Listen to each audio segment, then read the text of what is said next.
So thank you guys all for being here. I'm excited. Today is we're going to take a deeper dive into Pear Deck and really take a look at some the teacher dashboard as well as Flashcard Factory.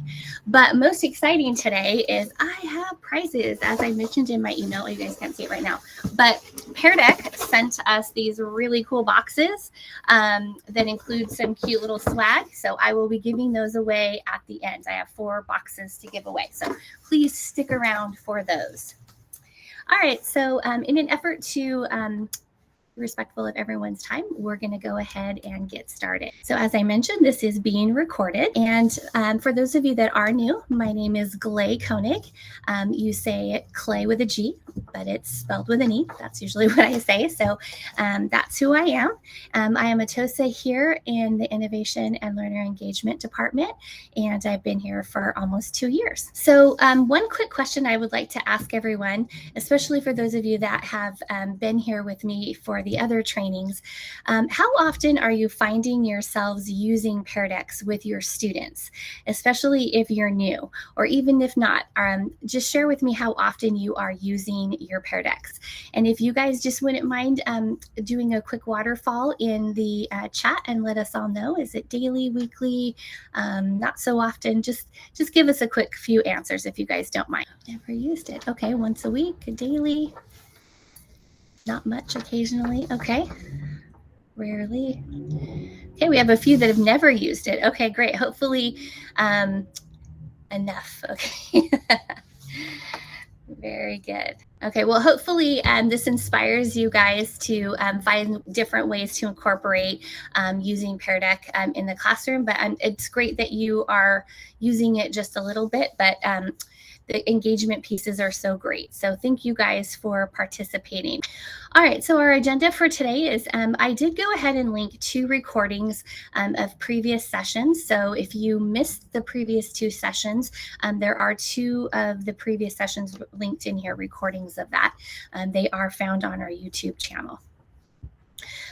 We are going to look at some connections, talk about the teacher dashboard, as I mentioned, Flashcard Factory, and then if we have time, we'll dive into those of you that are Canva users. There now is a collaboration with Pear Deck, so there are some templates in Canva for you to immediately use in your Pear Decks. And then a Q&A question, and of course our giveaways. Okay, so our objectives are to explore the power of the teacher dashboard. I want you to experience the Flashcard Factory as a student. And then I'm going to give you some time to create a Flashcard Factory assignment for your students. And then again, if we have time to examine some of the free templates that are found within Canva.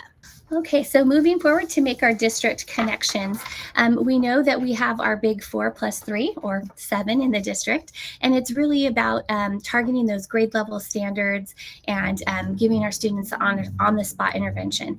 But most importantly, this is a really good example of that independence, allowing students to work independently, but also to have a artifact for them to say, here's their independent work that was completed that the students created. So there's a lot of great things that makes those connections. And sorry for those of you that just came in, I will go ahead and put those in the chat, the slides. Sorry about that. There you go. All right, so let's get started with our teacher dashboard. So what I plan to do with you guys is to kind of go over it and give you guys an overview, and then I'm going to give you guys to do it independently. So it's one of those I do, you do, we do. So here we go. So our teacher dashboard is located when you either have a session that's ended or an active session. And where you find that information is down here at the 3 dots that are located at the bottom. So to give you guys a preview of what you find when you click the 3 dots, it allows you to make it obviously full screen, to open it into a new tab. This is where you toggle between a student-paced lesson or a live lesson. So remember, you have the ability to change it on the fly. You can open it into a new projector, and when you do that into a new projector tab, that is what it looks like from a student's perspective. Sorry for the ambulance. And then you can also invite a co-teacher, and of course you can end the session. So those are the options when you see the three dots. When you are in the different tabs, these are the types of things that you will see. When you are in the viewer mode on a teacher in the presentation mode, you have a couple of different options to see. You have the student slide, what they visualize. Then you have the different options, which is in the new window, and it gives you a grid view or a list view of how your students are responding. Oops, sorry, I didn't mean to click that. And then finally, you can click on an individual student slide to see how they are responding instead of looking at the entire grid. So you have a couple of different options. When you click on the dashboard and click a new window, you can see, again, your classroom roster, and I'll show you where you find that. You can see show how to hide or show the responses of a student, or you can click and create a new prompt. So you have all these different options, and we are going to go through them step by step. Okay, and then we'll also take a look at how you leave feedback for your students. So you will click on an individual student slide. There's a little bubble there that says leave a comment. You go ahead and you can leave that comment. The great thing is you may leave a comment and then the student makes some changes, or you say, oh, I forgot to leave a message. You do have the ability to leave more feedback for the student. The feedback is intended to give to the students live while they're working so that it's interactive. So if you close the session out with your students and you decide I want to go back later and I want to give them feedback at another time, you will have to reopen the session to give them that feedback. And these are all things that we're going to go over together. And I'm going to let you guys do it live with me. Okay, so as I mentioned, I'm leaving the feedback. It's this little comment down here at the bottom, and you simply click on that, and it shows this individual student who you're leaving the message for. And then you can go ahead and, this is the closed session. We'll come back to that. But you just leave the message for the student here. Sorry. You click on this button right here, and it gives you the option to leave that feedback for the student. And then, as I mentioned just a minute ago, if it is a closed session, you just need to go in and reopen it so you can leave that feedback. And of course, you can also invite a co-teacher. So that's another great option in the teacher dashboard that you can access. And then the reflect and review. I think this is something that we talked about in previous sessions. For those of you that are not familiar with the reflect and review, this allows the students to get access to all of their responses once you have closed the session. So when you close your session, you can choose to share it different ways with the students. You can send it their general, generate the takeaways and send it to them, and it gets it to them in their drive. So it automatically goes to the student, and they only receive their responses, not the entire class's responses. You can also share it in your Google Classroom as an assignment or a material. And again, they will only receive their responses, not the entire classes. This is what a preview of what the students receive when they get those takeaways. So for example, the assignment was to draw a cat in the hat. And then here's the message that I left.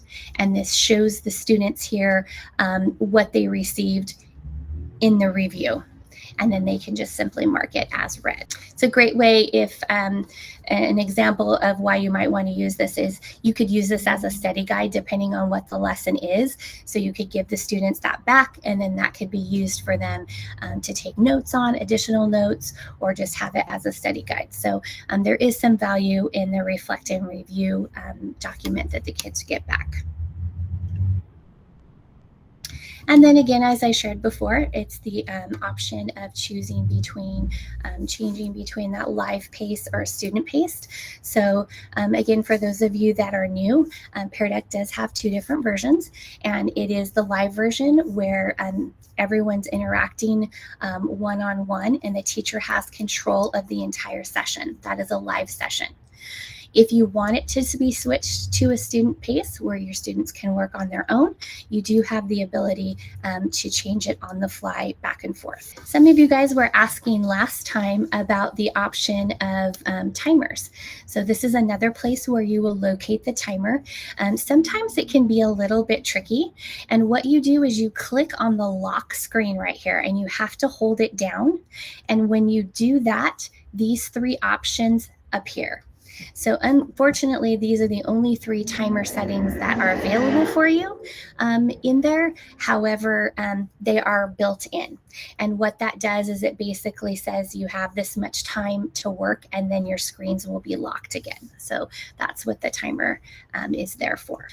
Is there anyone that has any question? Okay, does Pear Deck let the students know they have a message from the teacher? Yes, great question.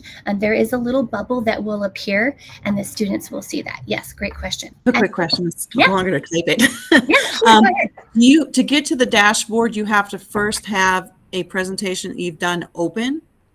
Correct. Well, actually, you can get to it, and I'll show you how to do that. You're going to go back into one of your sessions. So you're going to go back to Pear Deck Live, and we're going to go directly to that right now. I'll show you how to get to that. So it would be either a live session or one that you've had previously closed, either one. And then one final thing that you can do within the teacher dashboard is to start a new prompt in a live session. So if you are working in a session with the students and you say immediately, oh, you know what, I want to add something very quickly, you just click that new prompt, and it allows you to immediately insert a new prompt or a new slide into your existing slide deck. So you don't have to go out and then come back in. So it's nice to be able to give that immediate feedback.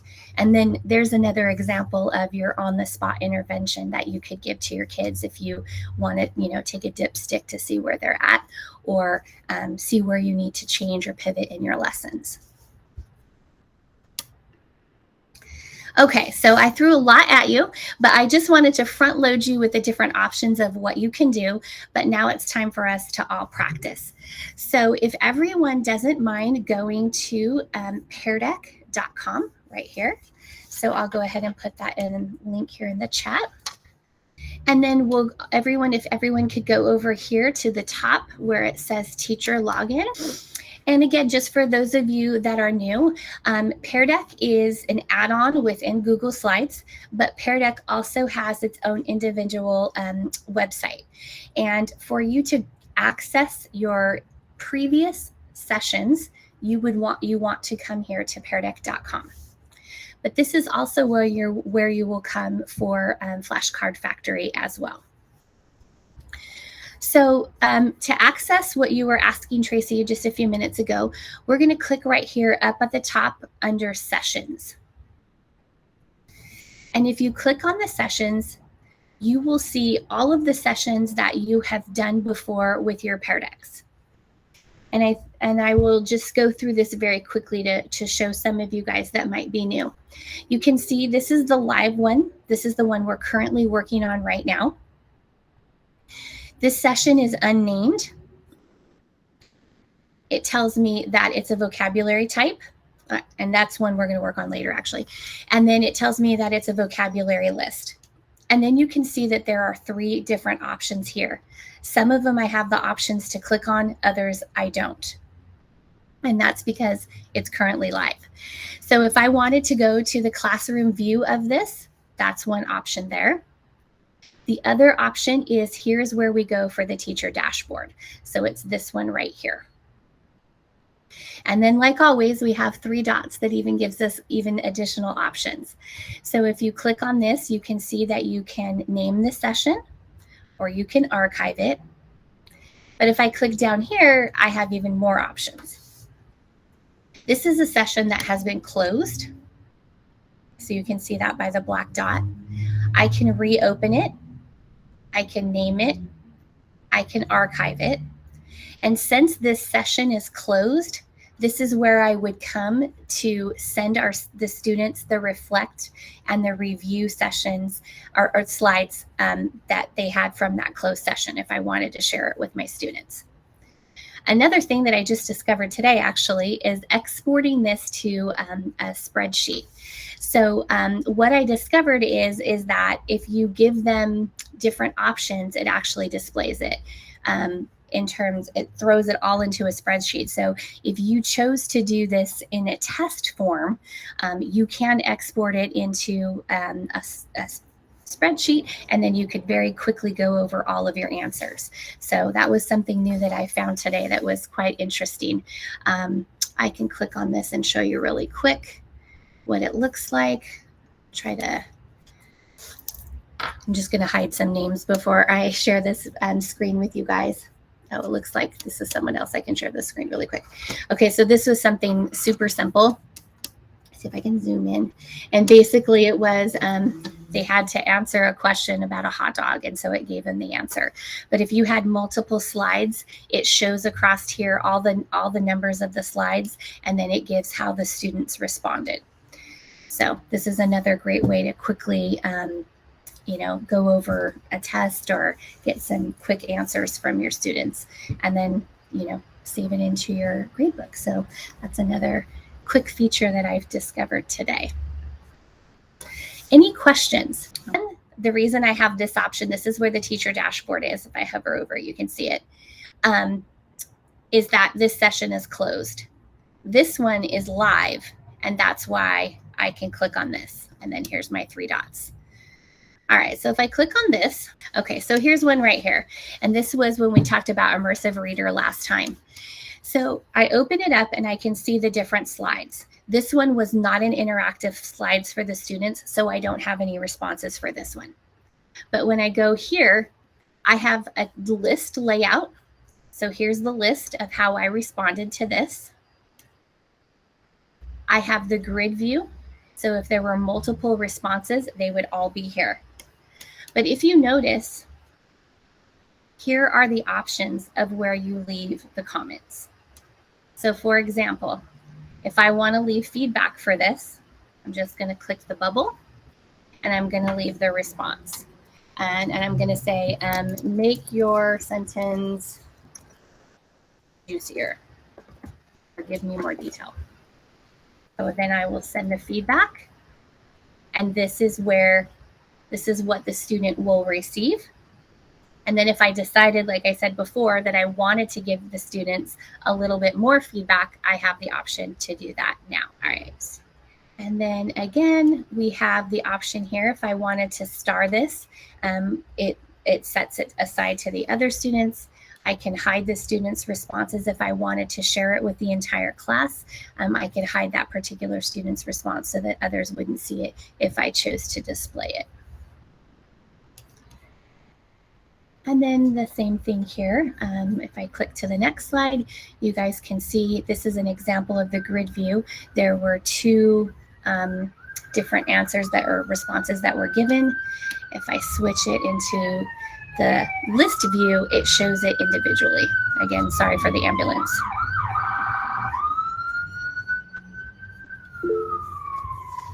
Okay. But can you record the feedback like in Seesaw for kids that are learning to read? Oh, that's a great question.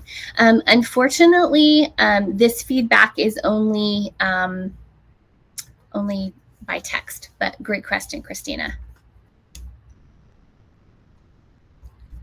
Okay, and someone else had a question. Did you want to unmute and ask your question? I saw a hand. Yeah, I did. My question was just, and this is just the live, right? So you went back and you opened it to be able to access all this, correct? Yes, that is correct. Yes, and I did that from the Pear Deck website under the sessions. On the top left where you have your list view and your grid view, there's a third view. Does that put everything on one slide, right? Yes, that's correct. So if you were using, let's say like a map, and you were asking them to, locate something, that's a great example for the layers. That's one of the examples that they gave us. So that's what they call that, is the overview layout. Yeah, great question. Okay, so let's see if is there any other questions that I can answer at this point. Okay. So what I'd like to do is I want to give you guys all about 5 minutes to go ahead and explore and look through some previous sessions that you had and click and push some buttons. And if you guys have questions, please feel free to unmute yourselves and let me know. But otherwise, I'll give you guys about 5 minutes to explore. I have a question. After you leave feedback, did you say there was a place where you could view all the feedback at one time that you left? Or do you have to click on each individual slide to see it? Yes, that's correct. You have to leave it as an individual slide. In the reflect and review in your drive, it depends on when it's saved. I don't think that it depends upon when you close the session, because sometimes the comments will appear. I guess what my point is, it depends on when you leave the comments compared to when you save it. Does that make sense? And you may be able to see it in there, but most often you have to go slide by slide to see what you left for each of the students. Is there any type of grading option where you can give them points for the Pear Deck? Oh, that's a great question. No, unfortunately, there's no points attached to it. But one thing that I will show you is I had mentioned the slide deck, or the when you export it out into a slide. Sorry, I can't speak today. So I had mentioned if there was multiple slides on there, this could be a possible way that you could go back and assign the points. So if you notice, the question was, estimate how many, what the distance is between this or that. And then they gave all of these points. So this could be a way that you could go back in and assign points, like how many points do you want to give per slide. But within Pear Deck itself, you cannot do that. I'm sorry, I'm in a live session now, and you showed us before how to add a slide. Where is the add a slide again? Yeah, great question. It's down at the 3 dots, and it should say prompt, a new prompt. Oh, you know what? Mine's not in the 3 dots. It's a whole separate thing. It just says new prompt. Oh, okay. Oh, there you go. That's why I couldn't find it. Thank you. Okay. All right, question about the new prompts. They already have those preloaded ones. Can you preload a prompt that you can choose from and have it appear as choose a prompt? No, unfortunately, those are templates that Pear Deck has put in there. So at this time, you cannot add your own. Great question, though. But those are completely customizable and editable, so you can change a lot of things. Holly, did you have a question? I was just going to add, I noticed, because I'm in the same area, if you click all the way over so click the left, my slides that I have in this Pear Deck are there, and I can make them a prompt. So like the slides that I created and uploaded are there. So if I had one, I do this all the time, that I forget to put the Pear Deck on. You can't add a new slide, but you can add a response to a slide, which I did not know. So that was pretty exciting. Yes. I don't know if that made sense. No, it makes 100% sense. What you're saying is that in that choose a prompt, the slides that you have are showing, and this is where you make it, you turn it into a Pear Deck option. Yes, absolutely. How do you turn it into a Pear Deck option? Yeah, so you choose the question type that you want for that particular slide. Yeah. I think if I understood correctly, Tracy, were you saying like, could I immediately import something else? Is that what you meant? Maybe I misunderstood. Oh, no, I understood it. I just was wondering, Holly said that you could change the add a response to it, and I was wondering how to do that. Okay, so here's an example. This is a previous session that I had opened, and so I just went and made it live again. So if you notice down here on the bottom, see how it says text, draggable, text, drawing. You would want to select what type of a slide it is that you want to give them, and then that's the template that you would use to do that. So see how this is a drawing, this is a number, that kind of thing. So these are the slides that I had in there. Those were my slides, and then Pear Deck is importing my slide saying, okay, do you want this to be a text slide? Do you want it to be draggable? Do you want it to be a drawing, or do you want it to be a number slide? So then this is where you would choose which one you would want. If that makes sense. Those are all 4 options of the same slide. is what you're saying. Correct. Those aren't Yes. 4 different slides. Correct. That's Yes. what was confusing me. Yeah, so it gives you, these are the options of the slide types. Okay. Are there any other questions? Okay. So that means then if you have one that's draggable, you could change it to a drawing or a number if you wanted to, correct? Correct. Yes. That's a great thing about this, is there's a lot of flexibility. So again, connecting to our district wishes or desires is, you know, that on the spot intervention and being able to change and engage with the students with what their needs are at that moment. So this is another example of that. Okay. All right, so now I would like for us to move on, and we're going to transition into Pear Deck vocabulary. And this is designed for, let me explain what it is first. Pear Deck vocabulary is basically designed as a vocabulary review game. However, with my first grade students, I used it for so many different things, and I think there is a lot of flexibility with this. So how it's designed is when you open it up, you'll notice that there are 2 different teams. There's a night shift and a day shift. And what it does is you wait for all of your students to join, and then the system automatically pairs them up. So there will be 2 students per slide, or per team, if you will. There's a day shift and a night shift. There will be multiple teams within the day shift and the night shift. So the students have to collaborate. So that is one thing that's really nice, is it brings in that collaboration piece. But they do this all from their computers. So what happens is there are 2 different things that need to be completed in order for the slide to be sent onto the conveyor belt. And what happens is one student has to give a definition. The other student has to create an image that connects to that vocabulary word. And when one completes it, it sends it to their partner. And then when that partner completes it, then it gets sent to the conveyor belt. So there's a lot of collaboration that goes on here. This is another great thing, because once you go through and you create these cards, these flashcards, another shareable piece with the students to use as review.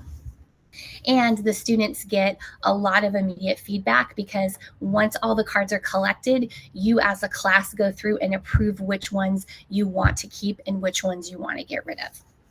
So let's go ahead and have you guys experience this as a student. So if everyone wouldn't mind going to joinpd.com in another tab right here.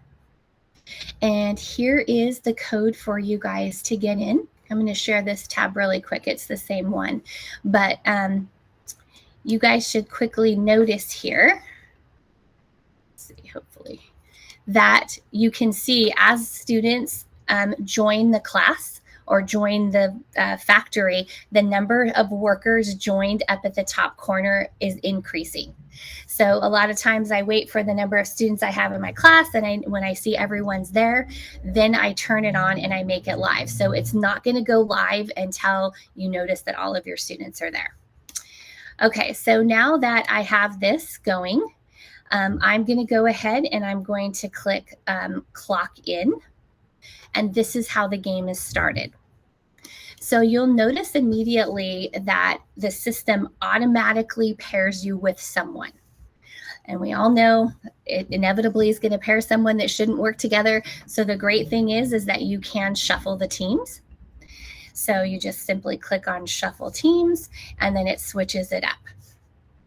And you can keep doing that until you're comfortable. So I'll do it one last time. Okay, perfect. I feel like my groups are great and they're ready to go. And then I click here on Let's Play. All right.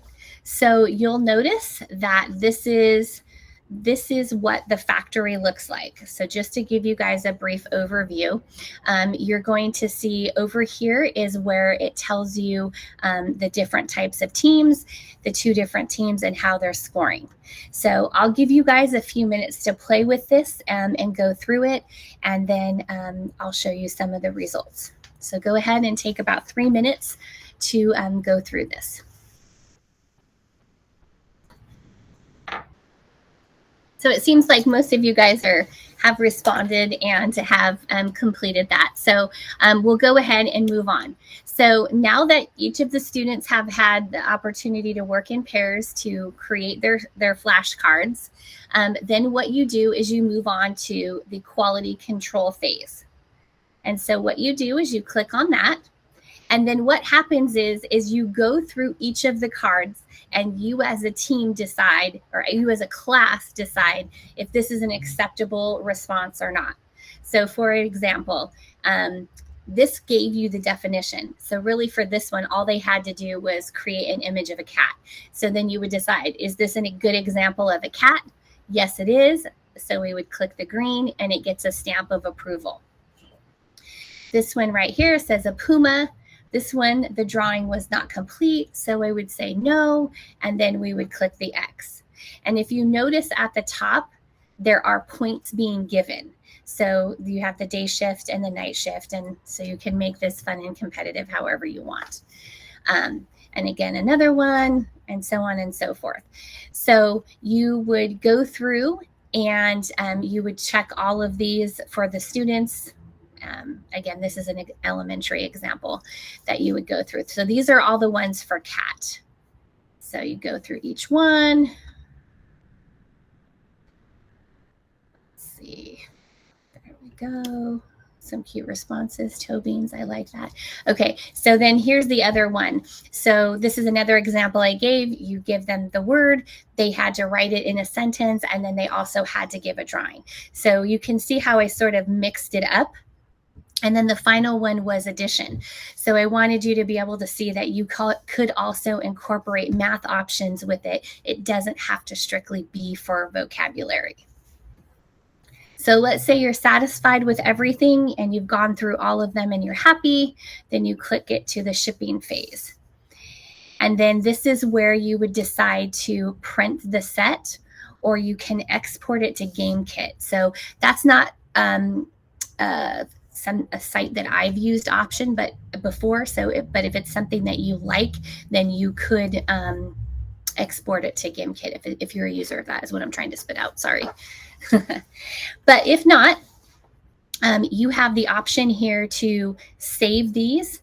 You could print them, or you could, what I would often do is just take screenshots of it and send it to the kids. So that's another option, but you could print these out. You could save it as a PDF and then share it with them that way too. So just another way to share with the students some examples of things that they have created. Any questions? Okay. All right. So now you're probably wondering, sorry for the ambulance. Okay. I think the fire truck's gone. Sorry. Okay. I see I had a question. Did you have a question, Jacqueline? Yeah, I did. So I wanted to see, are you going to show us how to get started to put like the template, please? Thank you. Yes, absolutely. So what we're going to do now is how you get to Flashcard Factory and create your own. You go here to peardeck.com. You go back to the website. And then if you notice right here where it says Flashcard Factory, you're going to go ahead and you're going to click on that. Come on. It's going slow. Holly, did you have a question? Yes. Sorry, I couldn't find my unmute. It's okay. Is there a timer for completing the slides for the kids? There's not one embedded in the system, so no. So if you wanted to have a timer, that would be something that you would have to have on your own. Good question, though. Yeah. So with this, there are several different options. So you can enter your term. So let's say I just put dog just to keep it simple. I could click here and it will give you a list of definitions that come from the Merriam-Webster dictionary. So it gives you different options. You can see there's more here also if you scroll down. So if you wanted the specific definition, you could select it there, or you can type in your own. That's the other option. If you are looking for a list of words, you can import your own list of words here. So what you would do is you would click on that, and let's say you had a spelling list, you would just make a copy of all of those words from the list, and then you just paste them in here, and then it imports that list. So that is another great thing, where if you already have a list in existence, then it will import that, and then you can again use the dictionary option to select the definitions, or you can type them in yourself, either way. Okay, and then you can share it as well if you wanted to share it with a colleague, another co-teacher. If you have this list and you want to share it, this is where you would do that. And then, of course, you can sort it and all of those lovely things. But this is where you would go to create it. And again, there's a lot of flexibility in how you want to use it. If you want to use it straight for vocabulary, you can, or be creative with math, anything you want. So if you guys want to take about 5 more minutes and explore and create a vocabulary game for your own students, please do that now. If you have any questions, let me know. I do see there is one question. What do you mean when you can screenshot this and send it to the students? Oh, great question. What I would do is I have a MacBook. So I would just do Shift-Command-4 and basically take a picture of the images. On a Chromebook, I can't remember what the commands are, but you can actually take a picture of your screen. I think the easiest way to do it is click as if you're going to print the cards, but then instead of printing, then you save it as a PDF, and then you would share it with the students that way. That's probably the easiest way. Okay. Let's see, is the only option. What are you guys doing? Accents. Okay. Is the only option for world language have to add the vocabulary, or is there a way to add accents? I don't believe there is a way to add accents. That's a great question, Steve. I have not seen that option.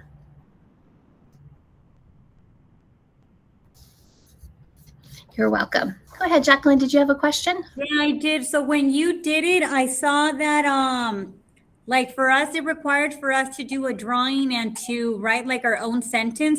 Is there something additional that we have to click when we're pre-making it before doing that for the kids to know that they have to do that? No. So once you show them, the drawing is always required. So that is a given. What changes is what you put here in the list. In terms of directions. So here, if you wanted to do, the addition sentence or multiplication sentence, you would put that here. And then instead of writing a definition of that, that's where I gave the directions and said, draw me an example of how to solve this. So does that make sense?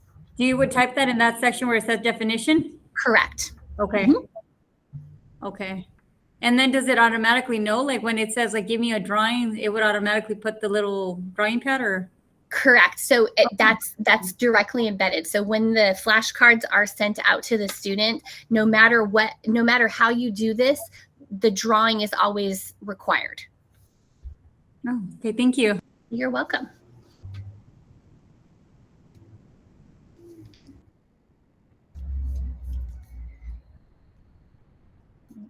So I was wondering, is there a way we can preview like what it looks like to the students before we send it? Ooh, that is a great question. I don't think that there is. That is a great question. I don't believe there is a way to preview it. I don't think there is. That's a great question, Holly. Yeah, I don't recall that there is an option. Okay. I think that the best thing to do would be to just kind of just ensure when you're doing your list there that everything is accurate there.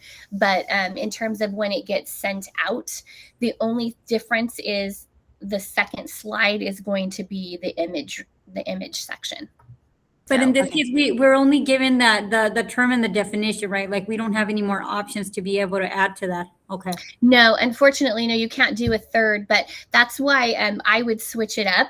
And I would just customize it here. So even though it says term and definition, this is where I would customize it for myself. Hi, Steve, go ahead. Yeah, I had a quick question. I wasn't sure if this was mentioned already, but is there what do you call it? A copy paste detector or something that prevents students from just copying pasting for the writing portions and such? Or is there Um, anything like that? you know, you mean if your students want to copy and paste from somewhere else? Oh, that's a great Yeah. question. I never tried that. Let me try it and I'll let you know. I haven't tried Okay. that before. Good question. Okay. Thank you. Okay, so our time is very rapidly coming to an end, and to be respectful of your guys' time, I'm going to go ahead and share with you guys the, well, first of all, are there any other questions that you guys have that I can answer for you? I know I went through a lot today, but I am here for you guys. So if you start playing with this and you don't remember, please don't hesitate to reach out. Also, something else that I will mention is I did have in our slides that you have today screenshots of everything that we went through and kind of explaining the information. So even though we didn't go over some of these, the resources are there for you. Thank you guys. I really appreciate it. You guys have a great day.